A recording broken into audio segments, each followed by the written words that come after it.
Dear students, आपके लिए मैं चैप्टर 4 का तीसरा पार्ट लेकर आया हूँ। इसका टॉपिक है इंसर्टिंग क्लिप आर्ट इमेजेस। तो चलिए स्टार्ट करते हैं टॉपिक को। Inserting clip art images. Clip art refers to ready-made pictures and symbols that can be inserted in a document। जो क्लिप आर्ट है वो पहले से बनाई हुई पिक्चर्स होती हैं या सिंबल्स होते हैं जो कि आप डॉक्यूमेंट में इंसर्ट कर सकते हैं। Clip art images come as integral part of MS Office suite of application। MS word जो है वो MS ऑफिस के अंदर आता है, तो जो क्लिप आर्ट इमेजेस होती हैं वो इसी के साथ आती हैं, MS ऑफिस सूट के साथ ही आती हैं। They are available for use in all office program including MS word. MS office में कई तरह के प्रोग्राम होते हैं, जैसे MS पावर पॉइंट होता है, MS एक्सेल होता है, MS वर्ड होता है और भी कई सारे होते हैं। तो इसमें क्लिप आर्ट होती है और क्लिप आर्ट का इस्तेमाल हम सब में कर सकते हैं। उसी तरह हम MS वर्ड में भी क्लिप आर्ट का इस्तेमाल हम कर सकते हैं। To insert a clip art image in document following step is used. जैसे सबसे पहले हम क्या करेंगे कि place the cursor where you want to insert the picture. तो हमको अगर इंसर्ट करनी है क्लिप आर्ट अपने डॉक्यूमेंट में, तो उसके लिए सबसे पहले हमको कर्सर वहां प्लेस करना होगा जहां हमको क्लिप आर्ट इंसर्ट करनी है। तो कर्सर हम वहां ले जाएंगे। उसके बाद क्या करेंगे, click on the insert tab and then on the clip art button of the illustration group. सबसे पहले हम क्या करेंगे, क्लिक करेंगे इंसर्ट टैब पे जो ऊपर सबसे होता है, ठीक है। वहां पे आपको ऑप्शन दिखाई देगा इलस्ट्रेशन ग्रुप का। इलस्ट्रेशन ग्रुप में आपको ऑप्शन दिखाई देगा क्लिप आर्ट बटन का। आप जब क्लिप आर्ट बटन पे क्लिक करोगे तो clip art task pane appear हो जाएगा। उसके बाद आपको inter a search term describing what type of picture you want in the search box and click on the go button. तो आप किस तरह की पिक्चर चाहते हो वो आप सर्च करके फाइंड कर सकते हो और उसके बाद आप क्लिक करोगे गो बटन पे। The picture related to the search button term will get listed here.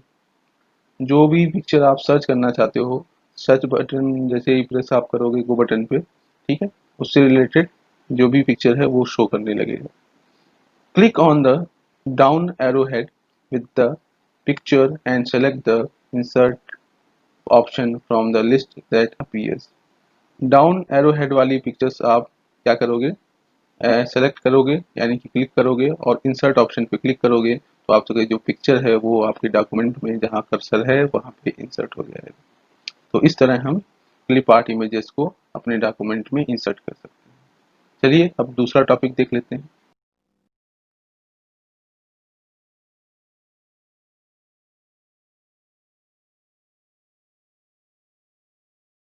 जो है resizing, rotating and moving a picture. We can click on a picture to select it. हम अपने कोई पिक्चर सेलेक्ट कर सकते हैं उसको क्लिक करके। We see the resizing and rotation handle appear around it. जब हम कोई इमेज अपने डॉक्यूमेंट में इंसर्ट करवाते हैं तो उसमें कई सारे ऑप्शन आपको दिखाई देते हैं। रिसाइजिंग का ऑप्शन होता है, रोटेशन का ऑप्शन होता है, हैंडल्स, ठीक है, ये सब सारे हैंडल्स होते हैं। ठीक है, रिसाइजिंग हैंडल तो आपको दिखाई देगा, आपको रोटेशन हैंडल दिखाई देगा उस पिक्चर के आसपास। ठीक है, you can resize the picture by dragging it from the resizing handle. Resizing handle का यूज करके आप पिक्चर को रिसाइज कर सकते हो यानी कि छोटा बड़ा कर सकते हो। To rotate a picture you need to drag it from the rotation handle. तो रोटेशन हैंडल का यूज करके आप पिक्चर को रोटेट करवा सकते हो। ठीक है, to move a picture bring the pointer over it when the pointer changes shape to move icon drag the picture and drop it at the desired location. आप पिक्चर को मूव भी करवा सकते हो जब आप पॉइंटर को यानी कि जो आपका माउस है, माउस का पॉइंटर है, उसको जब आप इमेज के ऊपर ले जाएंगे तो उसका शेप चेंज हो जाएगा। मूव ऑप्शन, तो तो आप मूव ऑप्शन का इस्तेमाल कर सकते हैं। मूव ऑप्शन से आप क्या कर सकते हैं कि जो इमेजेस एक जगह आपने इंसर्ट करवाई थी आप उसको दूसरी जगह मूव करवा सकते हैं।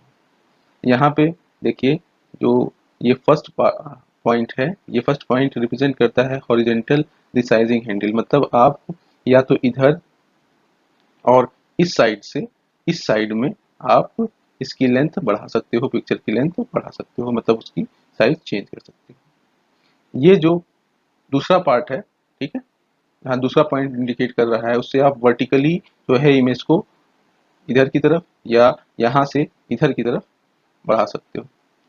तीसरा ऑप्शन है आपका कि कॉर्नर से भी आप साइज कर सकते हो, तो रेशियो में आपका हॉरिजेंटली और वर्टिकली दोनों तरफ आपका जो है वो इमेज चेंज हो जाएगी, उसकी साइज चेंज हो जाएगी। और चौथा ऑप्शन है आपका रोटेशन का। तो चौथा जो ऑप्शन है वो यहाँ आपको मिलेगा। यहाँ पे जब आप एक बार क्लिक करके, ठीक है, और माउस को के ही दबा रखेंगे तो आप उसको रोटेट करवा सकते हैं, ठीक है, with the click of mouse. ठीक, रिमेंबर करने के लिए भी कुछ चीजें दे रखी हैं यहाँ पे। Resizing means to change the size of the picture. Resizing का मतलब होता है कि साइज जो है पिक्चर की वो चेंज की जा सके, ठीक है। और रोटेशन का मतलब होता है to rotate the picture means to turn it through an angle in the clockwise और एंटी क्लॉकवाइज डायरेक्शन। तो रोटेशन का मतलब ये होता है कि चाहे एंटी क्लॉकवाइज चाहे क्लॉकवाइज डायरेक्शन में हम इमेज को क्या कर सकें, रोटेट कर सकें। होप बच्चों आपको ये सब चीज़ समझ में आई होगी। अगर कोई डाउट है तो आप पूछ सकते हैं। फिर दूसरा वीडियो लेके आऊँगा आपके लिए, तब तक के लिए गुड बाय।